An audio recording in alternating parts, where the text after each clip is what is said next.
Hey guys, how's it going? It's Andy from MagooInvesting. Welcome back. In this episode of Robinhood Top Stock, we're going to be talking about new residential investments, which is ticker symbol NRZ.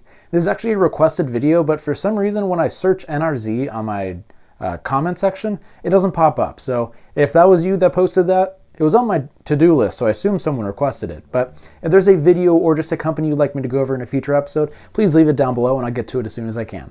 Before we get started, I gotta say that I'm not a licensed financial advisor and I highly recommend talking to a professional, someone that can find you the best places to put your money going forward.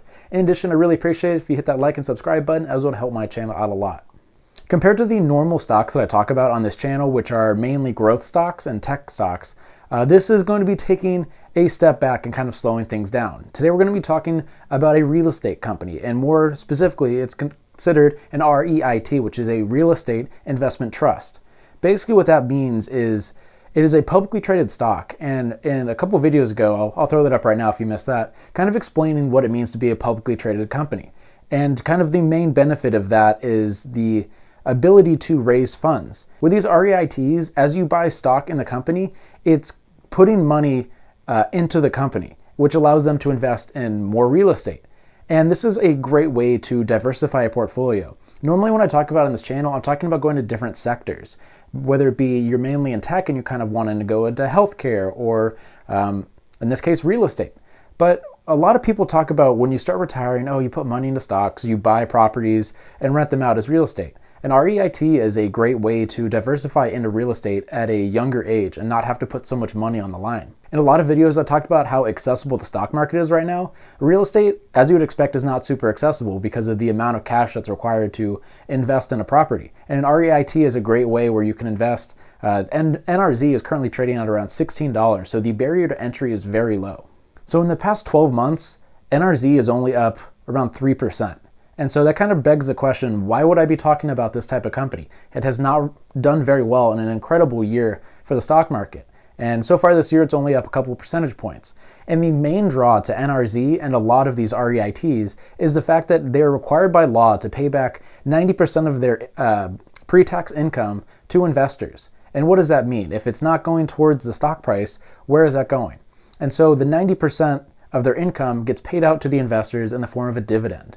And so REITs are known as having really high dividend percentages. In this case, NRZ just passed the threshold where they're now paying out 12%, a 12% dividend quarterly, which is a very high percentage. When we look at stuff like AT&T, I believe they're sitting around 8%, and then the highest we've seen was GameStop, which I think was around 25% before they ended up cutting their dividend. So what you're missing in overall stock growth, you're getting back in very reliable dividends. And so this is a great option for people that are kind of trying to slow down their portfolio, especially for someone like me that has a lot of risky investments currently, like Macy's, Snapchat, a lot of tech.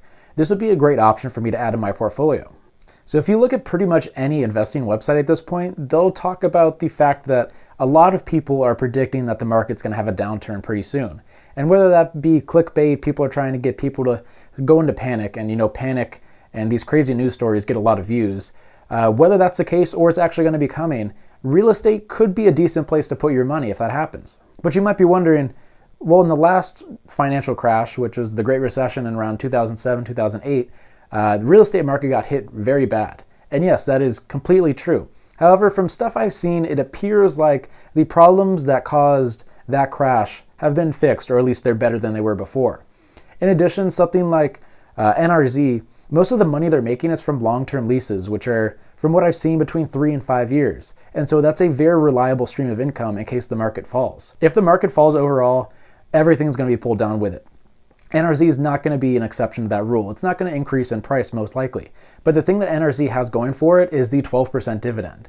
And so in a time, if the market ends up falling, most companies that do not pay dividends are going to be losing their value very quickly. NRZ, just based off of the fact that it's only up 3% in the past year, I'll put up the all-time chart right now, and you can see the stock does not move very much. And I think that if the stock market falls, I'm expecting between maybe a 10 to 15% drop, which is kind of negated by the fact that it pays a 12% dividend. And so if those dividends are reinvested into the stock, it could be a great option to protect yourself from a recession. And now this brings up the giant question of, if the market does fall, what's the best place to put your money? And a lot of people have very differing responses to that. My current opinion is I think that Bitcoin could be a decent spot, although it's super risky. The old adage has been if the market falls, put your money into gold or keep it in cash.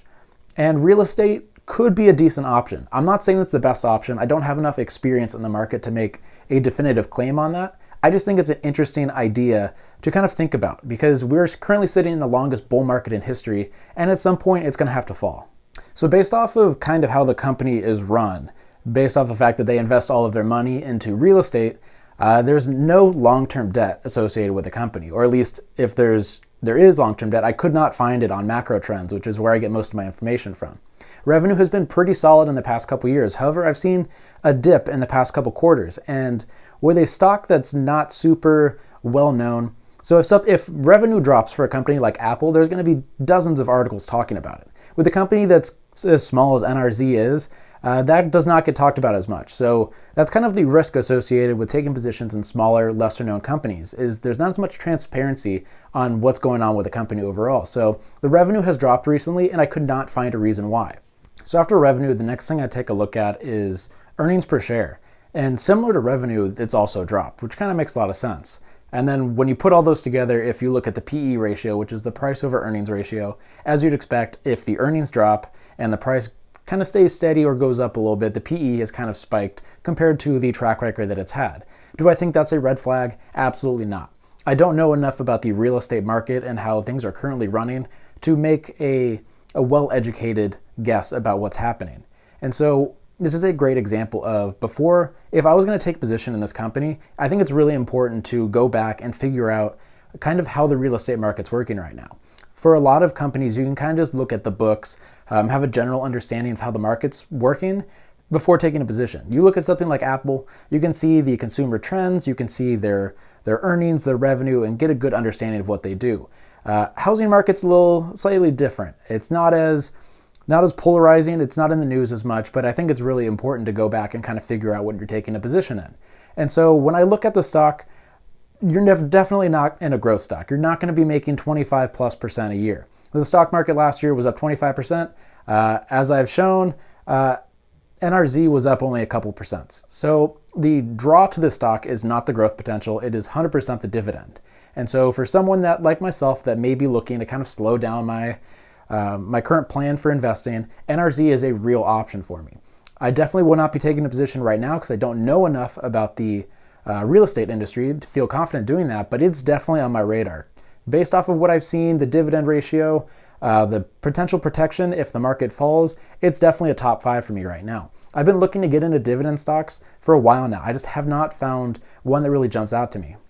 The closest I've gotten has been AT&T, and still I don't like the fact that it's pushed up so high. NRZ, pretty level, pays a consistent dividend, and I think that's a really attractive feature to have in a stock, especially for a portfolio that is very risky. With any stock, there's a lot of risks involved with it. It has to do with NRZ, the risk is if the housing market crashes like it happened in the Great Recession, 2008. It's possible that it does not happen. It's possible that the housing market stays pretty stable during an economic slowdown, but it's also possible that it collapses. And so no matter where you look, you're going to see people on both sides saying, oh, the housing market's going to collapse. It's not going to. It's kind of a crapshoot at this point. And so the only thing that you can really bet on is the fact that NRZ has been paying out a 12% dividend for a long time. And so 12% seems pretty high, but going over the track record, I'll throw the dividend history up right now. It's actually been increasing recently, and it's been pretty stable. It's always been very high. As I mentioned, REITs have to pay out 90% of their income to investors, and so the dividend is a way for them to do that. So the dividend is going to stay. The question mark is going to be how the housing market does for the next couple years. You would never be taking a swing trade with something like this. It's not going to grow enough. But for a long-term trade, I love this stock. I think it's a fantastic dividend stock. It seems very stable, and I've loved everything that I've seen. I'm sure there's plenty of great real estate stocks out there. I need to continue looking to kind of see what's out there, but for my first look into the real estate market, into REITs, NRZ is a good stock in my opinion. So let me know what you think about REITs and NRZ. Do you think that it's a pretty decent potential? Do you think that if the market falls, the housing market's going to go with it and that NRZ is going to get hit pretty hard? Do you think it'll remain relatively stable? Let me know in the comment section down below. Also, if there's a video or just an idea you'd like me to go over in a future episode of the show, also leave it in the comment section down below and I'll get to it as soon as I can. This was a user requested video and I never would have seen it unless someone requested it. So thank you guys for that, and I'll see you in the next episode of Robinhood Top Stocks. Thanks for watching.